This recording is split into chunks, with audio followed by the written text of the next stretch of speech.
निकाय चुनाव की गहमागहमी के बीच उत्तराखंड की सियासत से एक बड़ी खबर ये कि धामी कैबिनेट का विस्तार संभवतः हो सकता है। विस्तार के साथ साथ फेरबदल की भी संभावना है। फेरबदल ये कि मौजूदा कैबिनेट में जो मंत्री हैं उनमें से कुछ चेहरों की छुट्टी हो सकती है, यानी उन्हें कैबिनेट से बाहर किया जा सकता है। चर्चा और अटकलें इस बात की हैं कि दो चेहरे बाहर होंगे, लेकिन वो चेहरे कौन होंगे, उसका क्राइटेरिया क्या होगा, क्या मानक होंगे, इसे लेकर अभी चर्चाओं का दौर अलग अलग सिरे से चल रहा है। धामी कैबिनेट में मौजूदा वक्त में सबसे सीनियर मंत्री सतपाल महाराज हैं। इसके अलावा डॉक्टर धन सिंह रावत के पास बड़े बड़े विभाग हैं। धामी कैबिनेट का अहम हिस्सा कांग्रेस से आए हुए सुबोध उनियाल भी हैं। कांग्रेस से आई हुई रेखा आर्या भी धामी कैबिनेट का हिस्सा हैं। इसके अलावा सौरभ बहुगुणा भी धामी कैबिनेट में हैं और गणेश जोशी भी धामी कैबिनेट का हिस्सा है, जो कभी बहुत पावरफुल हुआ करते थे। लेकिन जिस तरीके से कैबिनेट में मंत्री हैं, तो कैबिनेट मंत्री बनने वालों की हसरतें भी हैं। उनमें खजानदाज भी हैं जो लगातार दौड़ते रहते हैं कि कभी तो मंत्री बन जाएंगे।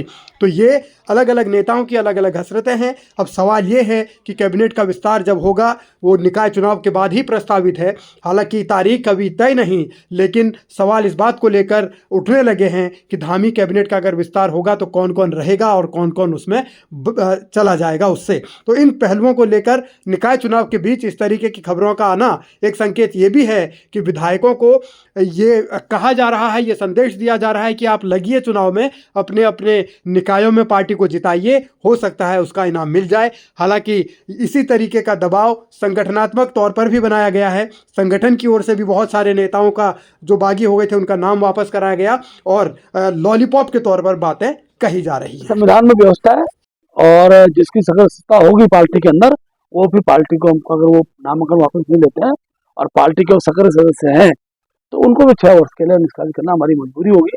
और मैंने अपील भी की है, लगातार 2 दिन मैंने सभी अपने जो कार्यकर्ता अपील भी किया है कि अनेकों अवसर खुलते हैं सत्ता में, हमें केंद्र में सरकार, राज्य में सरकार, जिले में सरकार, नगर पालिकाओं में सरकार, हर व्यक्ति के लिए रास्ते बनेंगे।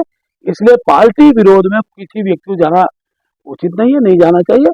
और कोई अगर उस सीमा रेखा का उल्लंघन करता है तो फिर हमको उसको पार्टी से निकालना पड़ेगा। इस बार आप लोगों ने मेयर से लेकर उत्तराखंड में बीजेपी संगठन के मुखिया कार्यकर्ताओं को सीधे सीधे यही लालच दे रहे हैं कि केंद्र में, राज्य में बीजेपी की सरकारें, निकायों में भी बीजेपी की सरकार बन जाएगी तो फिर उनका पद मिलना उनके लिए आसान हो जाएगा। लेकिन जब चर्चा कैबिनेट के विस्तार की होती है तो फिर सवाल ये कि ये कैबिनेट का विस्तार धामी की इच्छा से होगा, धामी के मुताबिक होगा या फिर दिल्ली वालों के दबाव में होगा। सवाल ये कि इस कैबिनेट में जो अलग तरीके का एक परफॉर्मेंस भी देखा जाएगा या फिर सिर्फ सामाजिक, जातीय और राजनीतिक समीकरण साधेंगे ताकि 2027 के लिहाज से भी भूमिका बन सके। तो अलग अलग पहलू हैं। लेकिन इस सब के बीच दूसरा पहलू ये भी है, क्योंकि कैबिनेट में विस्तार की सुगबुगाहट पहले भी कई बार होती रही है, लेकिन हर बार मामला टल ही गया है। तो इस बार भी ये माना जा रहा है कि कहीं ये शगुफा तो नहीं, कहीं विधायकों को लालच तो नहीं दिया जा रहा, कहीं उन्हें लॉलीपॉप तो नहीं थमाया जा रहा कि आप निकायों में बेहतर काम कीजिए और देखिए कैबिनेट में विस्तार होगा तो आपकी लॉटरी भी लग सकती है, क्योंकि दावेदार बहुत हैं। सवाल यही है कि क्या बीजेपी सिर्फ शिगुफे वाली सियासत कर रही है।